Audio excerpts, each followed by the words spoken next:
CBS Radio Mystery Theater presents...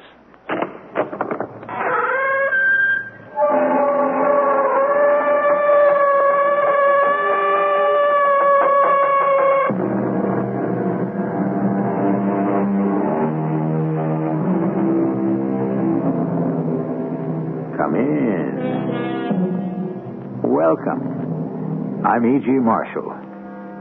From the time the caveman discovered the fist to our present ingenious engines of destruction, what a long way we've come. And how much further will we go? Or perhaps I should say, can we go? How much longer can our reason keep pace with our sometimes irrational inventions? If these are questions that worry us today, think how much more urgent they'll be in the future. I'm breaking out of here tonight. How can you do that? You're confined to a wheelchair, and this is maximum security. I'm offering you the chance to come with me. Huh? What's the catch? That you serve me without question for the rest of your life. You're crazy. And you're a fool, because now you too will die.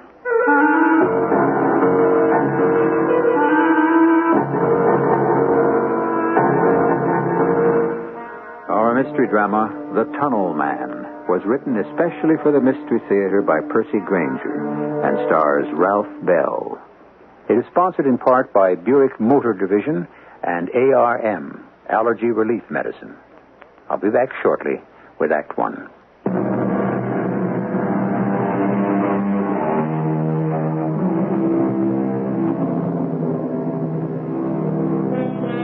What are mankind's chances for survival? We talk about the balance of power and the spread of nuclear weapons. But there is another voice at table. This is the voice of nature. We all have our pet fears, darkness, thunder, but perhaps the most terrifying of all is the earthquake. The thought that the solid earth on which we stand could suddenly divide beneath our feet and swallow us is so horrifying, we refuse even to think about it. We're in a monitoring station on the West Coast. Good morning, Dr. Trilby. Oh, good morning, Sam. How did your talk go with the mayor? Well, the National Guard and local army units are standing by, but he still doesn't want to order an official evacuation of the city. But that's insane. What right does he have not to warn the people of the full danger? As long as there's any hope that the earthquake won't happen, he wants to remain optimistic. Politicians. They never change, do they?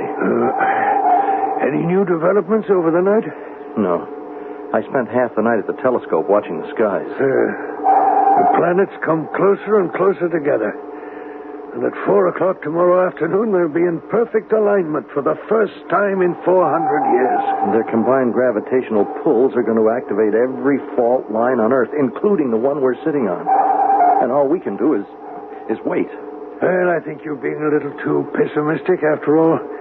We can't know for certain what the effects will be until the Earth begins to enter the gravitational arc. By which time it will be too late. It's still only a theory, Sam. After all, this same phenomenon of planetary alignment did occur 4 centuries ago without leaving any cataclysmic upheavals in its wake. I'd say there's still room for hope. What's that? The seismograph. Well, it's going crazy. What is it? I don't know. It's recording a vibration with an amplitude of nearly 60 millimeters. Preliminary tremors already, but our calculations... No. It's too strong for that. What's the depth? It's only 70 feet. But I don't get it. What? Well, look where it's coming from. Transpose the coordinates. The valley? But that's safe ground. It's solid bedrock. It seems to be moving at a steady pace. Good Lord. What? Look at the screen. Look where it's headed. Straight towards the fault line. I'm calling the mayor, and if he won't listen, I'm calling the National Guard. It's no use, Sam. If it's the real thing, it's too late. Wait, what happened? Well, it stopped. We've lost it. The vibration stopped? Well, see for yourself. The needle's gone back to normal. Well, what was it? What were we seeing? I don't know. A vibration from out of nowhere, heading straight for the fault, and then just as suddenly it stops, disappears without a trace. Dr. Trilby, there's something else. What? Its direction of travel. It was moving from east to west, but the stress lines in the valley run north and south. Yes, of course. Now, logically, its natural movement should have been with the stress lines, not across the grain. Sam, I think as soon as Dr. Peterson arrives, you and I better go out to the valley and try to find out just what it was we were seeing.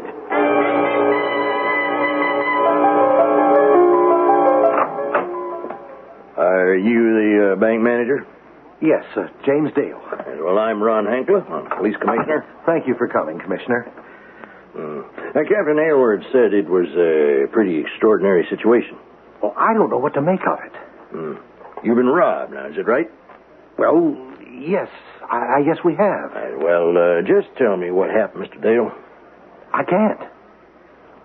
What do you mean? I mean, I can't explain it. I think perhaps I'd better take you down to the vault and let you see for yourself.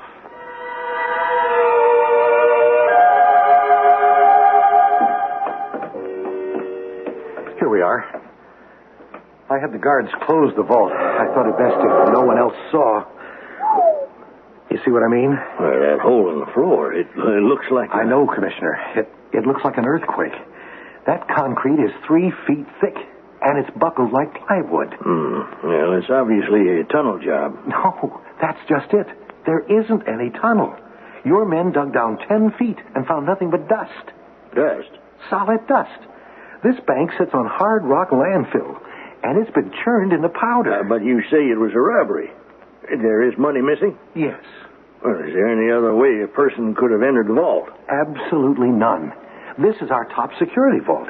It has a time lock. We only open it once each day, and today we... You found the vault in this condition? Yes. How much did they get away with? That's the other thing.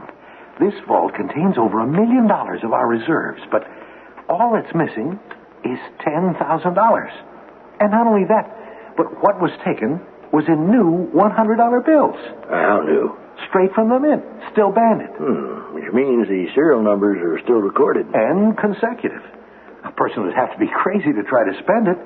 Yet, right next to that money was $1 million in older currency. Who else knows about this? The guard, myself, Captain Aylward, and 3 or 4 of your men. I thought it best not to tell the press. People are jumpy enough as it is because of the earthquake scare. What earthquake? Oh, Commissioner, everyone knows the situation. The conjunction of the planets or whatever it is that's supposed to take place tomorrow. Well, those reports are a bit exaggerated. But Mr. Dale, did you or anyone else in the bank feel anything? Well, no. Well, then I think we have to assume this robbery was man-made from start to finish. Oh, then how was it done? Well, that's up to us to try to find out. In the meantime, I want your assurance that you'll keep this quiet. If people are jumpy, there's no point in giving them ideas.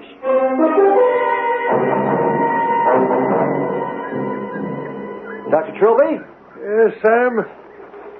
Dr. Trilby, I talked to the farmers over there. They've been out in this field all morning. And? Nothing. They didn't hear a thing. According to our data, the tremor passed right beneath this spot. Yes, but there's nothing here. I know. No throw, no horizontal displacement of any sort. Now look at this. Even the topsoil isn't disturbed. Yet the signals we picked up indicated a vibration significant enough to have caused visible damage. Now, we've been tracing the tremor's course for over 3 miles now, and everywhere it's the same story. No one's heard or felt a thing. Now, we have got to report this to the authorities. I guess so. It's madness for them to wait any longer. Maybe everything we know doesn't tell us that disaster is inevitable. But what about everything we don't know?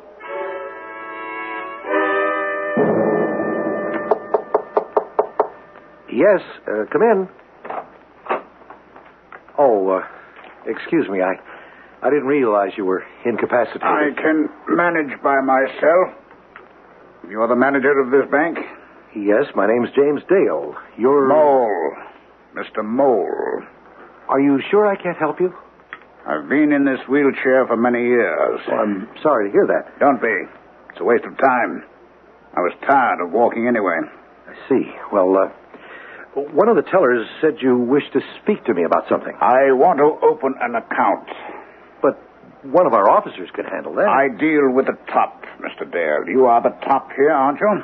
Well, yes, I suppose so. I want you to tell me how safe this building is. Safe? Is it safe from, for example, robbery? Robbery? Of course. We haven't had a robbery here since this branch was opened. What about from earthquakes?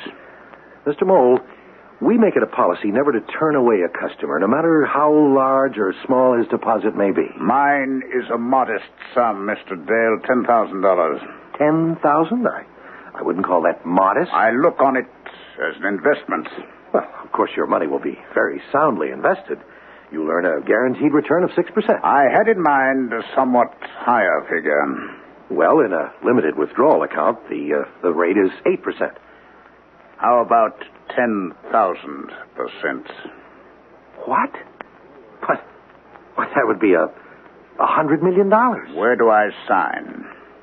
Mr. Mole, if this is some kind of joke, I'm a very busy No, man. Mr. Dale, you are a very confused man. I believe in your case, we can make an exception to our policy of never turning away a customer. Without seeing the color of his money? Yes. Oh, but I think you'll accept it. Here. This money? If you don't trust me, you can count it. $10,000 in brand new $100 bills. Where did you get this? Guard! I'm afraid, Mr. Mole, or whatever your real name is, that I'll have to ask you to remain here while I call the police.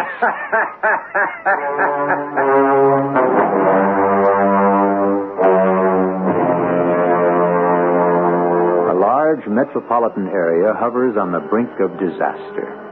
Its scientists probe for signs. All the known data is sifted for clues, even as the feeling of helplessness grows. And then, suddenly, the unknown. A strange tremor.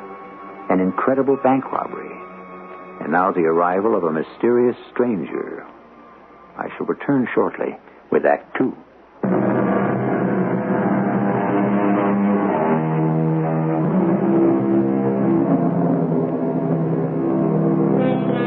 The mysterious Mr. Mole has been taken into police custody without resistance. Nor does he make any effort to deny his responsibility for the $10,000 robbery. But as to how this robbery was accomplished, that he does not seem willing to tell, at least not yet. However, the question which no one dares ask is what connection, if any, his bizarre actions have to the impending doom facing the city. The commissioner of police has sent for the mayor. Come in, Your Honor. Come in. I came as soon as I could get the city council off my back. You made it sound pretty urgent. I'm not sure. Those damn fools on the council want to sound the alarm and throw everybody into a panic over this earthquake business.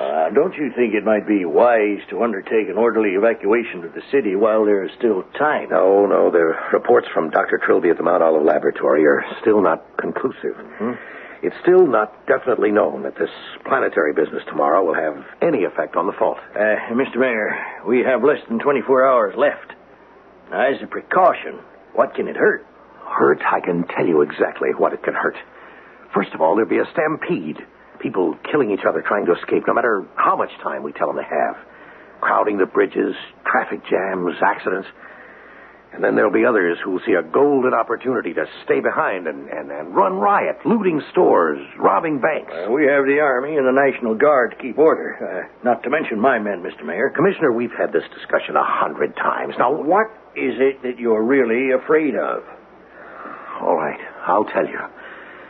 It's that when all the shouting dies down, we'll discover the city's reputation has suffered irreparable damage.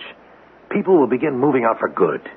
The possibility of a major quake has never been a secret, but, well, up to now, the city has thrived in spite of it. And you know why? Because our citizens are tough. They have confidence. They're optimists. You just can't believe it would actually ever happen, can you? No, I can't. But scientists know it's inevitable. It's only a question of when. That's right, when? 100 years from now? 200? 1,000? Now, look, if this is all you wanted to see me about... No, Your Honor, it isn't.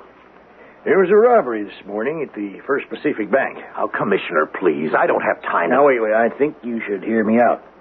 An hour ago, we took a man into custody. He offered no resistance. In fact, he's as good as gave himself up. He wheeled into the bank manager's office and attempted to open an account with the very money that was stolen not 2 hours before. He wheeled in? Yes, he's confined to a chair. What does this have to do with me? He is demanding to see you. And I think under the circumstances... Now, look, I can't waste time now on crackpots. I've got my hands full. How can a man in a wheelchair rob a bank? Well, that's just it. The method he used. It seems to have been an earthquake. What? Yes, the floor of the vault was torn apart, and the ground beneath was crushed to a powder as if the earth had shifted. Well, didn't the people in the bank feel anything? No. Well, this is preposterous. I don't know. There's something about this man, something ominous. An incredible sense of power. And I think if we ignore him, Mr. Mayor, it's at our own peril.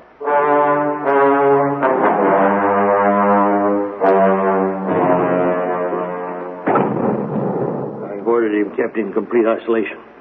Now, as far as I'm concerned, the less contact he has with anyone, the better. Here's his cell.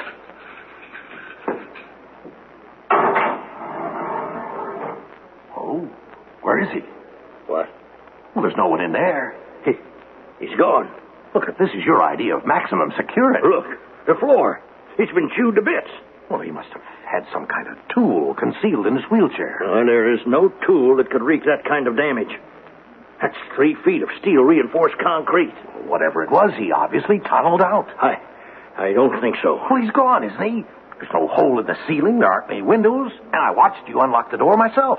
What other direction could he possibly have gone except down? But you won't find a tunnel. Well, how do you know? Because this is exactly what happened at the First Pacific Bank. Look. Commissioner, what are you doing? I am digging to show you that there is no tunnel. All right, stop raising all that dust. But this isn't dust, Mr. Mayor. It is bedrock. It is solid granite. It's the earth we stand on.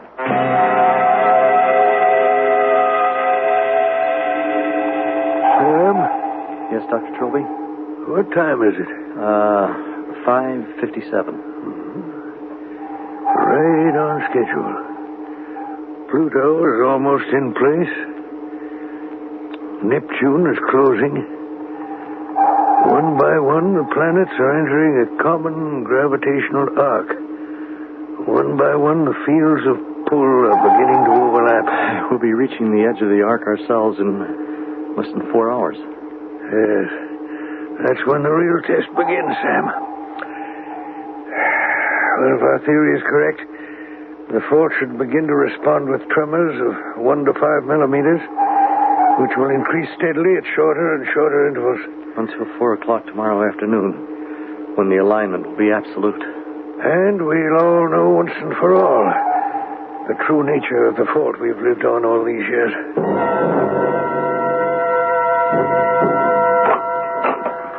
Eh? Who are you? Mr. Mayor, How did you get into my office? your secretary has a very usable sympathy for people with disabilities. That wheelchair. Are you... My name is Mole. Mr. Mole. You're the man who escaped from the city jail, who robbed that bank. All that was only by way of establishing my credentials. Miss Walcott, get me the police commissioner on the phone. You're not a very curious man, are you, Mr. Mayor? My exploits have left you unimpressed. Now, look, I have no time for anecdotes of a petty criminal. I have more important things on my mind. That's why I'm here. Your city is in danger, is it not? Well, there's no absolute proof. I'm still waiting final word from our laboratory on Mount Olive. Well, Mr. Mayor, I have some good news for you. And some bad news. Now, look, It would behoove you to listen. In fact, you are right. The danger this imminent alignment of the planets poses has been exaggerated by those cautious creatures who refuse to accept the fact that to live means to take risks.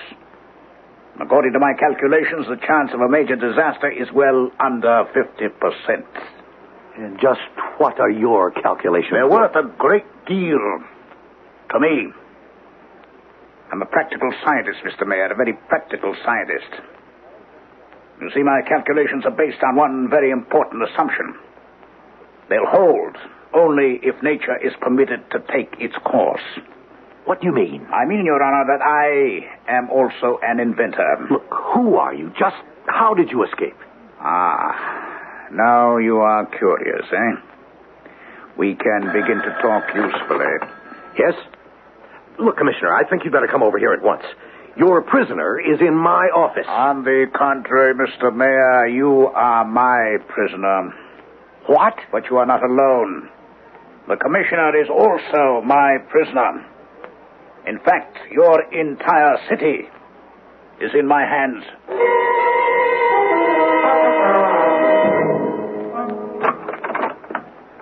Mr. Mayor, what is going on?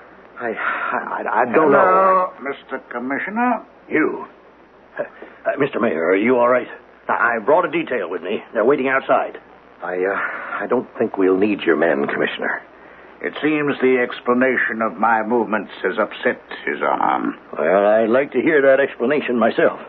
Do you know what a submarine is? Of course I know what a submarine is. What kind of question is that? Well, it seems Mr. Mole here has invented its terrestrial equivalent. A machine that moves through the earth? Precisely, Commissioner. As a submarine moves through water. How? By an extremely simple device. The nose of my Earthship contains a rotating unit 15 feet in diameter. This unit resembles an enormous screw, and it can turn at speeds high enough to cut through even the most obdurate bedrock. And that is how you got into the bank? Oh, no. The mothership is far too big for such precision work. There is a smaller two-man craft, which of course operates on the same principle. The blades of the screws are made of a metal compound, also of my own invention, which churn the earth to dust. The dust is then channeled through grooves to the rear of the craft and left just where it was. Which explains why you left no tunnel. The actual robbery was committed by two of my crewmen, and my escape was effected in the same manner. Just how many men do you have? Enough. It's unbelievable. Yeah, sure. It's very clever. But its limitations are obvious. Well, how do you mean? This time, we won't be so considerate of Mr. Mole's condition. He'll have a nice cell on the top floor. I don't think so. Well, why not? Well, because there's something else, something he hasn't told you yet. My Earthship resembles a submarine in one more respect, Commissioner. It contains an arsenal. Arsenal? Yes. It has torpedoes. And at this very moment, they are trained on the three primary focus points of the fort that surrounds the city. Do you know what a focus point is, Commissioner? Well, I'm not sure. They are the vulnerable points of a fault line. If those torpedoes are released tomorrow afternoon, the combination of their impacts and the stresses created by the gravitational pull of the planets will detonate an earthquake unparalleled in the history of the world. I don't believe this. The man is mad. Commissioner, please. He won't do it. He's got a proposition. He wants $100 million. Well, that is ridiculous. I have also given your mayor a list of supplies which I will want delivered to an inland location. He's building a whole underground kingdom. Mr. Mayor, come to your senses. The man's an extortionist. It's just a bluff. How do we know that he can do what he claims? You saw what he did to that bank vault and to your maximum security prison. Yes, but underground torpedoes that can move with enough speed and force to set off an earthquake. Your commissioner has a point. Of course, it's only right that when one asks for such a sum as I have, he has to expect to put up collateral. What are you doing? These buttons on my wheelchair are my means of communication with my crew. I expected to encounter skepticism, you see, so I've arranged a final demonstration. No. Oh, it's too late, Mr. Mayor. The signal's already been sent. But you don't have to worry. Well, what are you going to do? I believe your window there affords a view of a small peninsula across the bay. Yes. There is a small spur from the main fault, which runs directly across its base. I have just instructed my men to fire at it. We should be able to see the results momentarily. Good Lord. The entire peninsula vanishing into the ocean. Fortunately, the peninsula was uninhabited. Such will not be the case tomorrow. If my demands have not been met and I'm not back on board my Earthship by tomorrow afternoon at precisely 4 p.m., 500 miles of coastline, including this entire city, will go crashing into the sea.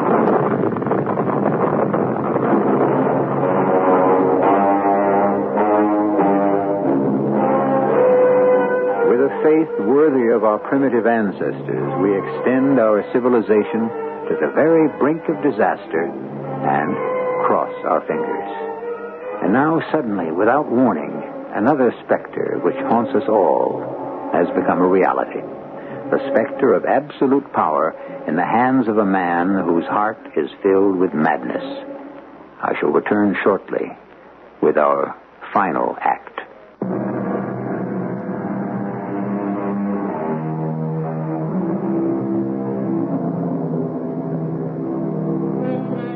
Someone once said that malice can always find a target to shoot at and a pretense to fire. Mr. Mole has found both, and if his demands are not met, he could very well exceed all previous marksmen. While frantic conferences are taking place through the night in City Hall, the two scientists on Mount Olive keep their quiet vigil, unaware that now another clock besides nature's is winding down.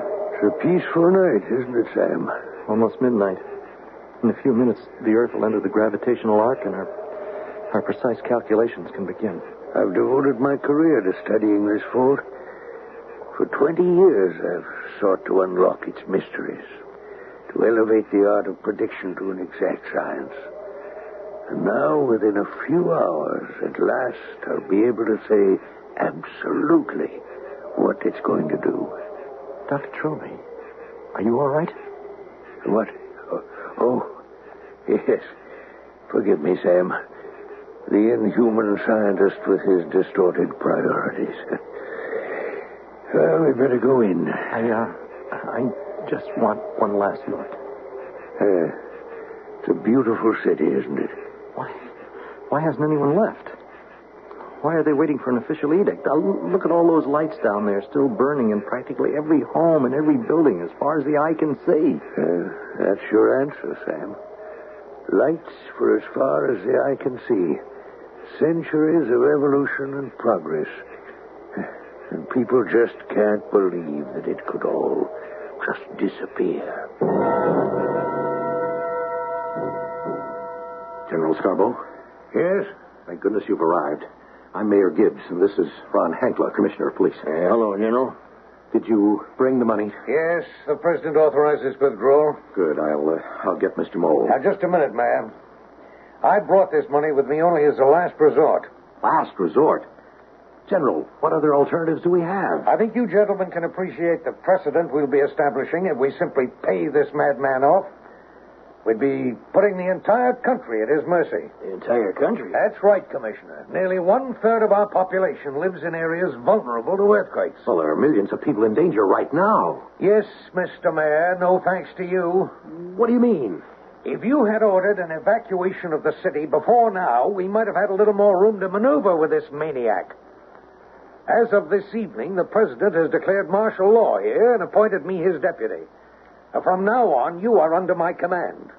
And our first matter of business is to begin an evacuation at once. Tonight, we clear the hospitals and other institutions. The general evacuation, that'll have to wait until daybreak to minimize the risk of panic. Now, the second matter of business is to consider the options we have for trying to stop this Mr. Mole. What options? We've been able to pinpoint the exact location of this Earthship. Army scientists are drawing up strategies for its destruction. Well, that's suicide. Hello, Mayor Gibbs speaking. You might as well wave a red flag in front of a bull. General Scarborough, it's for you. Oh, thanks. Hello. Yeah? But do you think it'll work? All right, good. Go ahead and keep me posted. Now, gentlemen, we may have our answer. Our scientists have been developing a new kind of light beam that may be able to penetrate the Earth. If it's successful, we can then transmit a specific nuclear charge right along its length and explode the ship. But what if the men on board that machine get wind of this? Impossible. The beam's frequency is undetectable by any device we know of. But if they do, there's no telling what will happen. They may fire those torpedoes. With their leader here in our custody? General, you haven't met this man. He's crazy. I think that's something I'd like to determine for myself.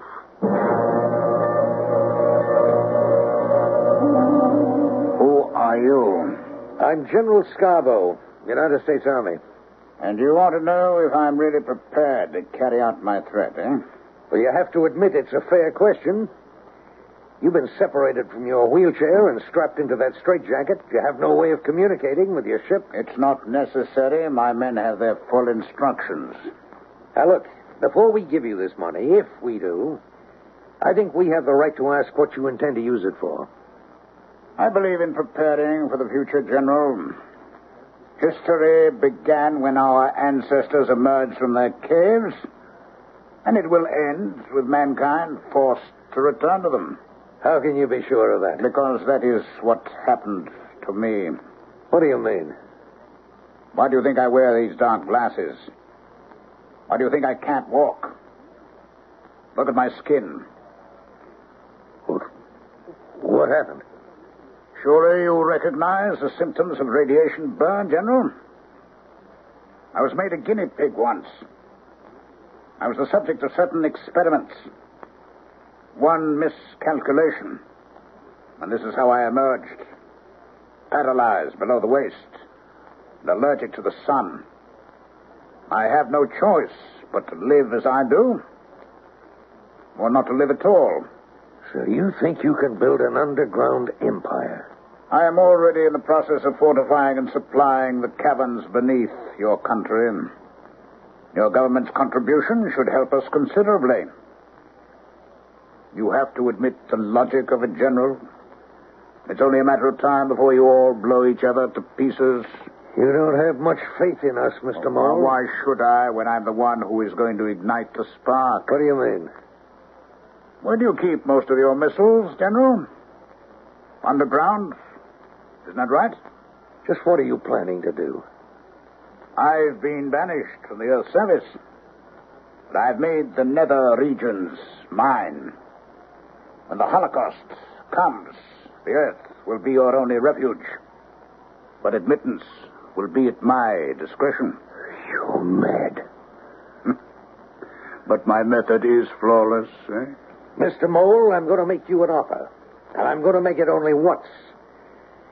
We'll put you in radio contact with your Earthship. You will order your men to the surface to surrender. But why should I do this? Because at this very moment, we are cutting a channel to your Earthship with a laser beam. When the channel is complete, we will dispatch a specific nuclear charge. You have less than 2 minutes to prevent that. You could have spared yourself the trouble, General. My men will have detected this and relocated the ship. Nobody has a detection device for this laser. When you travel without sight, General, you realize very quickly that your other senses have to take up the slack if you are going to survive. Scarborough here. What? I see. No further instructions at the moment. Well? You were right. The ship has relocated. Light travels in a straight line, and now you'll have to start all over. But you can see it's pointless, of course. Mr. Mole, I appeal to you as one human being to another. Human? In my condition?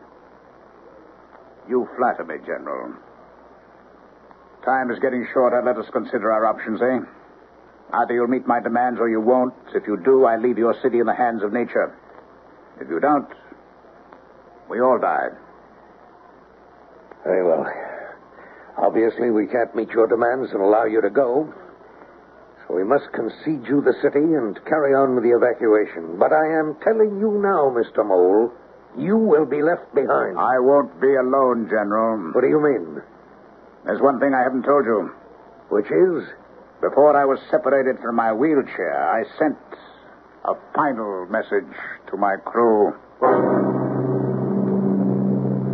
General Scarborough. What? Oh, Mr. Mayor. It's nearly daylight now. Should we put the general evacuation into effect? No. But we have less than 12 hours. There's not going to be any general evacuation. We'll all be killed. We'll also be killed if we try to escape. What happened? Mr. Mole gave his crew instructions to monitor the vibrations of traffic leaving the city. With the orders that if the vibrations went above a certain amplitude, the ship is to proceed immediately with the attempt to detonate the fault. But then, of course, we must pay him the money and let him go. That is out of the question. Well, why? Mole has no intention of stopping, short of destroying all life on the surface of the earth. And therefore, we must stop him here, even though it means the death of everyone on this coast, including ourselves. Isn't there anything we can do? Nothing but wait. Wait until 4 this afternoon when the planets are aligned and the torpedoes are fired. And then? And then we cross our fingers and hope the fault holds. But, well, what you're saying is we're doomed. That's right. Unless... Unless what? What time is it now? 7:35. There's barely 8 hours left. All right. I want a pad and a pencil and a survey map of the area. For the next half hour, I don't want to be disturbed under any circumstances. And then? And then I'm going to pay one more visit to Mr. Mole.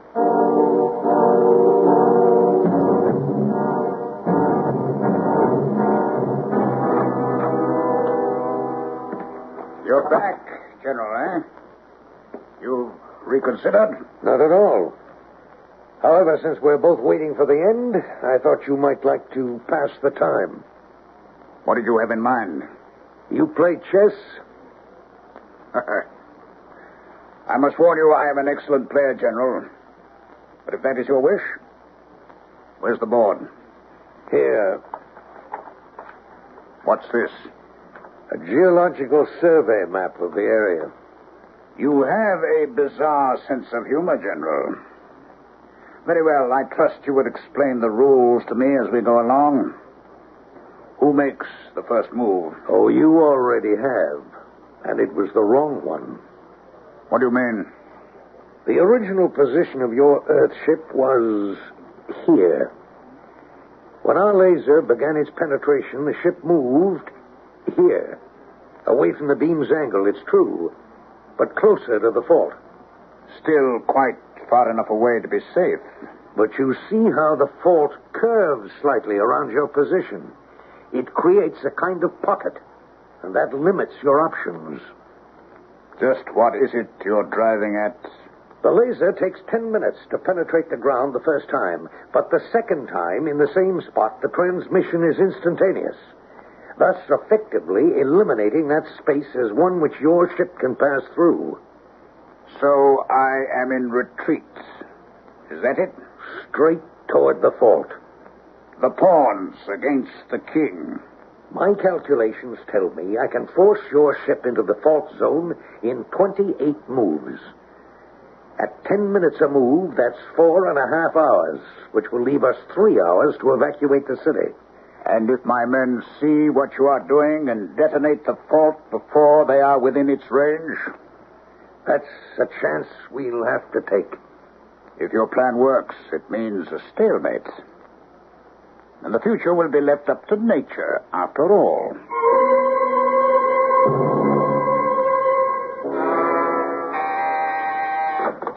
General Scarborough here. Yes? And the new position? Thank you. Thank you very much. Well? We've done it. They just moved within the fault zone. Then we can go ahead with the evacuation. That's right, Commissioner. Headquarters has already sent orders down the line. Look out the window there. Yes, traffic's already beginning to move across the bridges. With 3 hours, if all goes smoothly, everyone should be safe. We've done it. We can escape. And who knows, perhaps the fault will hold after all. Come in. Oh, Dr. Trilby, we've been expecting you. Good day, Mayor. The commissioner, you know, of course, and this is General Scarborough. Hello, General. Congratulations. I've just heard the whole story. I'd no idea what was going on down here, but that explains the mysterious tremor we detected yesterday. Yes, it was Mole's ship moving into its original position. I'm sure your laboratory has been a quiet place compared to City Hall these last few hours. Yes, but now, thanks to the general here, we're free. Yes, well... Dr. Trilby, have you completed all your calculations? Yes, I have. You can say for certain now what will happen? Yes, General. Well? We can only hope that everyone will get out of the city in time.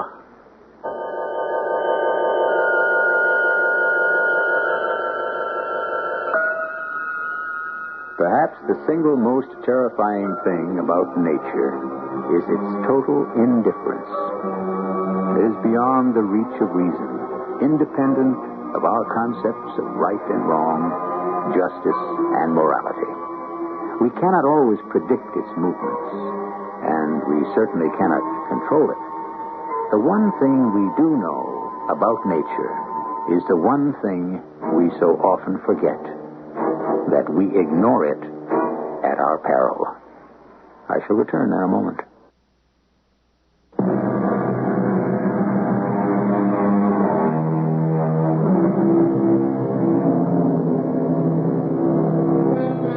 The brain is like a muscle, and just as some loads are too heavy for the arms to lift, so there are thoughts too awesome for the mind to bear.